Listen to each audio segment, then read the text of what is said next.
जब हमने tourism year बनाया तो पूरे राज्य में, उसके पहले गुजरात में टूरिज्म की कल्पना ही कोई नहीं कर सकता, विशेष प्रयास किया गया। उसी समय एड कैंपेन चलाया, कुछ दिन को गुजारो गुजरात में।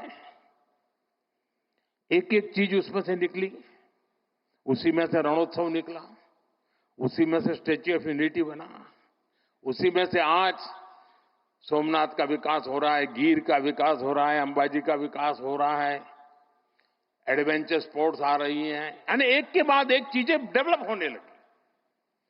वैसे ही जब अर्बन डेवलपमेंट ईयर बनाया, और मुझे याद है मैं राजनीति में नया नया आया था, और कुछ समय के बाद हम अहमदाबाद म्युनिसिपल कॉरपोरेशन सबसे पहले जीते। तब तक हमारे पास एक राजकोट म्युनिसिपैलिटी हुआ करती थी, तब वो कॉरपोरेशन नहीं थी। और हमारे एक प्रहलाद भाई पटेल थे, पार्टी के बड़े वरिष्ठ नेता थे, बहुत ही इनोवेटिव थे, नई नई चीजें सोचना उनका स्वभाव था। मैं नया राजनीति में आया था तो प्रहलाद भाई एक दिन आए मिलने के लिए। उन्होंने कहा ये हमें जरा, उस समय चिमन भाई पटेल की सरकार थी, तो हमने चिमन भाई और भाजपा के लोग छोटे पार्टनर थे, तो हमने चिमन भाई को मिलकर के समझाना चाहिए कि ये जो लाल बस अहमदाबाद की है उसको जरा अहमदाबाद के बाहर जाने दिया जाए। तो उन्होंने मुझे समझाया। फिर मैं और प्रहलाद भाई चिमन भाई को मिलने गए, हमने बहुत माथापच्ची की। हमने कहा ये सोचने जैसा है कि ये लाल बस अहमदाबाद के बाहर गोरा, गुमा, लांभा, उधर नरोड़ा की तरफ आगे, देहगाम की तरफ, इधर कलोल की तरफ आगे, उधर साणंद की तरफ आगे, उसको जाने देना चाहिए, ट्रांसपोर्टेशन का विस्तार करना चाहिए। तो सरकार के जैसे सचिवों का स्वभाव रहता है, यहां बैठे हैं सारे, उस समय वाले तो रिटायर्ड हो गए। एक बार एक कांग्रेसी नेता को पूछा गया था कि देश की समस्याओं का समाधान करना है तो 2 वाक्य में बताइए। कांग्रेस के एक नेता ने जवाब दिया था, वो मुझे आज भी अच्छा लगता है, ये कोई 40 साल पहले की बात है। उन्होंने कहा देश में 2 चीजें होनी चाहिए, एक पॉलिटिशियंस ना कहना सीखे और ब्यूरोक्रेट हाँ कहना सीखे। तो मुझे सारी समझ होगा, पॉलिटिशियन किसी को ना नहीं कहता और ब्यूरोक्रेट किसी को हाँ नहीं कहता। तो उस समय चिमन भाई के पास गए तो उन्होंने पूछा सबसे, हम दोबारा गए, तीसरी बार गए, नहीं एसटी को नुकसान हो जाएगा, एसटी को कमाई बंद हो जाएगी, एसटी बंद पड़ जाएगी, एसटी घाटे में चल रही है, लाल बस वहां नहीं भेज सकते, मगर बहुत दिन चला, 3-4 महीने तक हमारी माथापच्ची चली। खैर हमारा दबाव इतना था कि आखिर लाल बस को लांबा, गोरा, गुमा ऐसा एक्सटेंशन मिला। उसका परिणाम है कि अहमदाबाद का विस्तार तेजी से उधर साणंद की तरफ हुआ, इधर देहगाम की तरफ हुआ, उधर कलोल की तरफ हुआ, उधर महमदाबाद की तरफ हुआ। तो अहमदाबाद पर जो प्रेशर एकदम तेजी से बढ़ने वाला था, उसमें स्टेजीज आए, बच गए। छोटी सी बात थी। तब जाकर के, मैं तो उस समय राजनीति में नया था, मुझे कोई ज्यादा इन चीजों को मैं जानता भी नहीं था, लेकिन तब समझ में आता था कि हम तत्कालीन लाभ से ऊपर उठ करके सचमुच में राज्य की और राज्य के लोगों की भलाई के लिए हिम्मत के साथ, लंबी सोच के साथ चलेंगे तो बहुत लाभ होगा। और मुझे याद है जब अर्बन डेवलपमेंट ईयर मनाया तो पहला काम आया ये एंक्रोचमेंट हटाने का। अब जब एंक्रोचमेंट हटाने की बात आती तो सबसे पहले रुकावट बनता है पॉलिटिकल आदमी, किसी भी दल का, वो आके खड़ा हो जाता है, क्योंकि उसका लगता है मेरे वोटर है, तुम तोड़ रहे हो और अफसर लोग भी बड़े चतुर होते हैं। जब उनको कहते हैं कि ये सब तोड़ना है, तो पहले जाकर को हनुमान जी का मंदिर तोड़ते हैं। तो ऐसा तूफान खड़ा हो जाता है कि कोई भी पॉलिटिशियन डर जाता है। उसको लगता है ये हनुमान जी का मंदिर तोड़ दिया। वो हमने बड़ी हिम्मत दिखाई।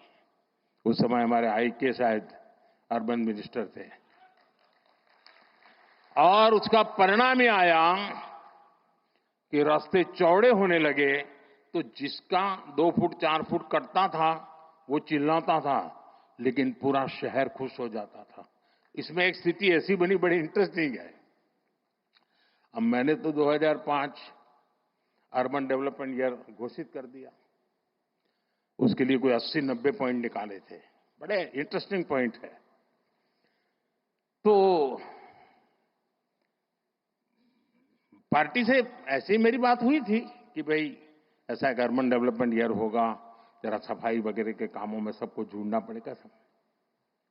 लेकिन जब ये तोड़ना शुरू हुआ तो मेरी पार्टी के लोग आए। ये बड़ा सीक्रेट बता रहा हूं मैं। उन्होंने कहा साहब, ये 2005 में तो अर्बन बॉडी के चुनाव है, हमारी हालत खराब हो जाएगी। ये सब चारों तरफ तोड़फोड़ चल रही है। मैंने कहा यार भाई, ये तो मेरे ध्यान में नहीं रहा, और सचमुच में मेरे ध्यान में वो चुनाव था ही नहीं। अब मैंने कार्यक्रम बना दिया। अब साहब, मेरा भी एक स्वभाव है,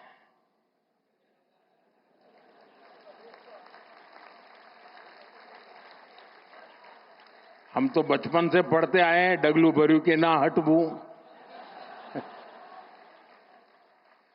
तो मैंने कहा देखिए भाई, आपकी चिंता सही है, लेकिन अब पीछे नहीं हट सकते। अब तो ये अर्बन डेवलपमेंट एरिया होगा। हार जाएंगे चुनाव क्या है, जो भी होगा। हम किसी का बुरा करना नहीं चाहते, लेकिन गुजरात में शहरों का रूप रंग बदलना बहुत जरूरी है। साथियों, हम लोग लगे रहे। काफी विरोध भी हुआ, काफी आंदोलन हुए, बहुत परेशानी हुई।